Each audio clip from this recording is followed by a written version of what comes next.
Imigisha impagarike n'ubugingo nibyo duhora tubifuriza mwebwe mwese abakunzi ba Mazimaka Prince Official. Mwebwe mwese mwakoze subscribe, Uwiteka abahire. Nimba uri na mushyashya kuri uno muryango wa Mazimaka Prince Official, ikintu cyiza wakora muri kano kanya, igikorwa cyiza wakora kidasabye n'amasegonda 5 nuko wakora subscribe cyangwa sabone, maze tukajya twibanira umunsi ku munsi turi kureba ibiri kuvugwa hirya no hino kuri ino si dutuyemo, muri politike, mwiyobokamana n'ahandi henshi hagiye hatandukanye. Ngiye mu bana nitwa Mazimaka Birowe Prince kuri uno muryango wa Mazimaka Prince Official, naho tuza kuganira ku biri kuvugwa hirya no hino muri ino si dutuyemo.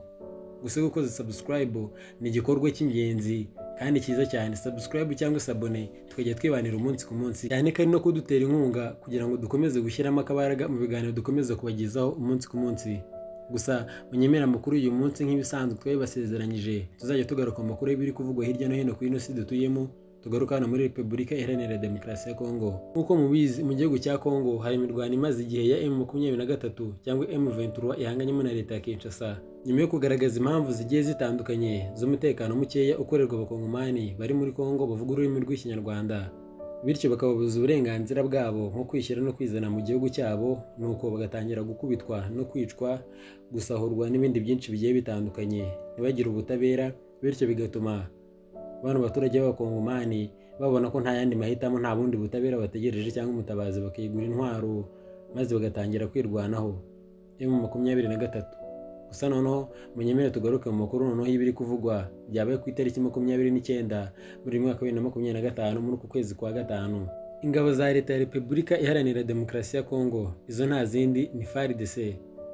Amakuru nk'uko tubikesha ikinyamakuru bwiza.com kitubwira yuko ingabo za FARDC cyangwa za Repubulika Iharanira Demokarasi ya Kongo zagabye ibitero bikoreshejwe indege zitagira abapilote. Izi ngizi zabanje no kugaragara mu kirere cya Mikenke mbere yuko ziharasa zikarekurira ibibombe maze abaturage bagakwira imishwaro. Ibi ngibi byabaye ku itariki 29 ni kuri uyu wa kane mu gitondo. Ihuriro ry'ingabo zirwanira ku ruhande rwa Repubulika Iharanira Demokarasi ya Kongo zongeye kugaba ibitero mu gace ka Mikenke muri Minembwe zikoresheje indege zitagira abapilote zizwi nka drone. Amakuru agera ku bwiza avuga yuko igitero cy'izi drone cyatangiye mu rukerera rwo kuri uyu wa kane tariki 29 Gicurasi. Byari ibitero bidasanzwe biteye ubwoba, bidakunze gutangazwa cyangwa se bidakunze kugaragazwa n'ibinyamakuru bitubwira yuko imirwano imeze. Ni ubwa mbere tubonye ibitero noneho byarashwe ku isaha y'isa 8 n'igice za nijoro, kandi mbere y'uko ibi bitero bajya kubigaba, izi drone ngo zabanje kuba ziri kuzerera muri kino kirere cya Mikenke kuko tubitangazwa n'iki kinyamakuru.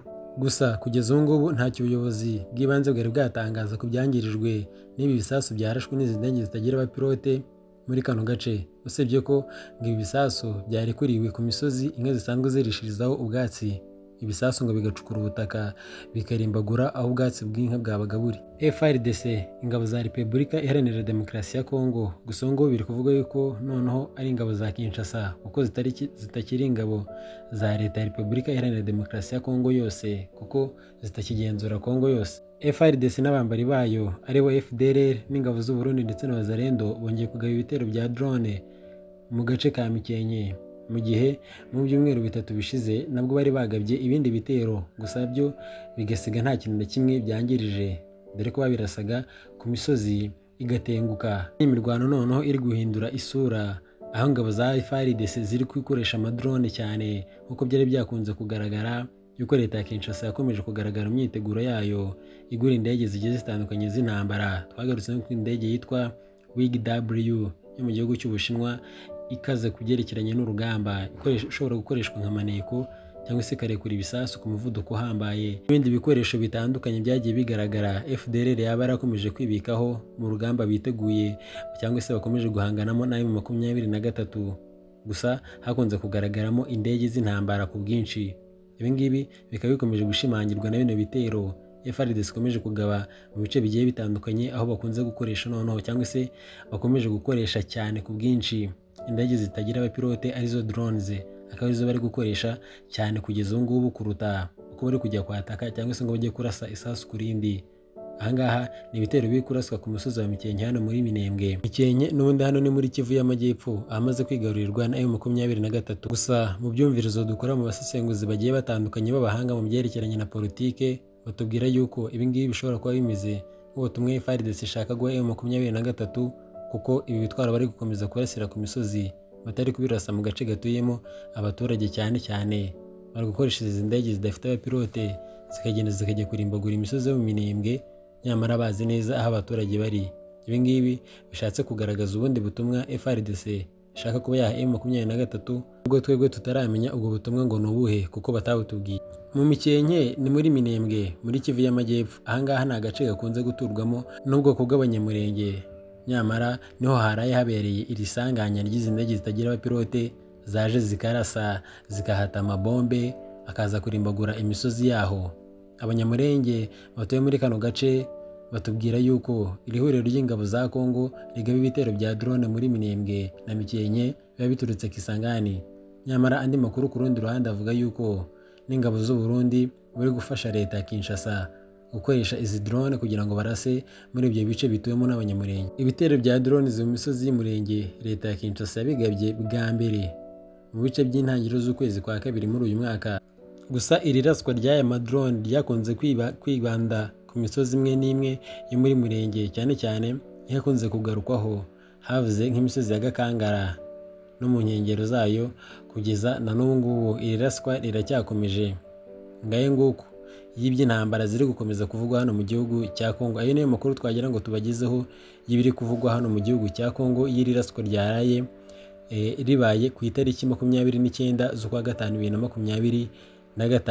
Iri raswa ry'amadrone ryaje ritunguranye rikaraswa ku masaha y'isaa 8 z'ijoro aho abaturage bari baryamye n'ibindi bikorwa remezo byose bikorerwa muri kano gace bitari bikiri gukora, kuko isaha y'isaa 8 n'igice nk'uko tubitangarizwa n'ibi binyamakuru bitubwira yuko aribwo drone zarekuye amabombe akaza kwitira ku misozi ya Gakenke. Gusa ku bw'amahirwe ni ubutaka bwonyine bwarashweho, nta baturage babashije kwangirika. Ngaye nguko nk'uko mubizi ntago inkuru yacu uyu munsi twayigarukiriza hano gusa tutongeye ngo duce mu ncamakeya cyane turebe iri kuvugwa hirya no hino ku isi mu nkuru zikomeje kurikoroza ku mbuga nkoranyambaga zigiye zitandukanye. Njye n'ubundi mukomeza kubana nitwa Mazimaka Prince kuri uyu muyoboro wa Mazimaka Prince Official. Ni njyewe nifashishije ibinyamakuru bigiye bitandukanye nza nkabanyurizamo amaso tukareba iri kuvugwa hirya no hino muri politike n'andi henshi hagiye hatandukanye. Munyemerere noneho tugaruke kuri ino nkuru duce mu ncamake y'ino nkuru iri kuvugwa yuko Joseph Kabila Kabange wahoze ari perezida wa Repubulika Iharanira Demokarasi ya Kongo yagaragaye ku nshuro yiwe ya mbere ari mu ruhame nyuma yo kugera mu mujyi wa Goma. Murabizi yuko hari hamaze iminsi ari kuvugwa inkuru zo ko Joseph Kabila barageze mu mujyi wa Goma, aho izindi nkuru zatubwiye ko noneho yaba yaranasuye centrale cyangwa se ikigo gitoza abasirikare ba M23 gituye hitwa Rucuro. Ahangaha Joseph Kabila ngo yaba yarahagaragaye yaje gusura abasirikare bari gukorera ikosi hano i Rucuro, abasirikare bari kwitoza ibyerekeranye n'ibyo urugamba. Ikindi kintu wamenya nk'umukunzi wa Mazimaka Prince Official nuko u Rwanda na DRC cyangwa se Repubulika Iharanira Demokarasi ya Kongo bikomeje ibiganiro i Washington, nubwo imirwano ikomeje mu burasirazuba bwa Repubulika Iharanira Demokarasi ya Kongo. Indi nkuru itangaje nuko muri Zimbabwe umunyarwanda ukekwaho icyaha cyo kuba yarakoze jenoside yakorewe abatutsi amaze imyaka 30 yihisha akoresheje amafaranga yagenda atanga amafaranga kugira ngo abaturage bamuhishe ari kwihisha leta yaje gufatwa. Igihe mu Burundi yatangiye kuvugwa amakuru y'ibyerekeranye n'amatora, hakomeje kuvuga inkuru zigiye zitandukanye. Ejo bundi habaye n'agashya noneho haza gufungwa umusore w'imyaka 23 azira kuba yaraciye ikarita y'itora agakatirwa igihano cy'umwaka wose ari muri gereza kubwo gukinisha ikarita y'itora. Indi nkuru dukesha igihe.com itubwira yuko Bwana Ndayishimiye Evariste, uyu nguyu ni umuyobozi w'igihugu cy'u Burundi, kuriye inzira ku murima abwira abanyagihugu yuko yiteguye kuyobora igihugu cy'u Burundi no muri manda ikurikiraho, ngatitaye na gatoya kubavuga yuko nta miyoborere yiwe, cyane ko avuga yuko ari umwami w'abarundi nk'uko abyivugira. Ngaye nguko njye mwabanye nitwa Mazimaka Birori Prince. Ibiganiro byacu ni Mazimaka Prince Official. Ibiganiro byacu nakagaruka gusa ni muri mushyashya kuri no muryango, nizere ko wasize ukoze subscribe kugira ngo n'ikindi kiganiro tuzakora kizakugeraho uri wa mbere. Nyamagaye cyo n'ubugingo n'amafaranga bidasigaye nibyo dukomeza kwifuriza mwebwe mwese abakunzi ba Mazimaka Prince Official. Muri inshuti zakadasohoka, ubaye ufite igitekerezo cyangwa inyunganizi wifuza kutugezaho wabinyuza muri comment cyangwa ukatwandikira kuri zino nimero zikurikira: 07 2 53 18 impagarike n'ubugingo nibyo duhora tuyifuriza iteka n'iteka. Mazimhaka Prince Official, wisanzure rwose utugire inama, uduhe ibitekerezo ndetse n'inyunganizi, biremewe cyane muri inshuti z'akadasohoka. Ibihe byiza.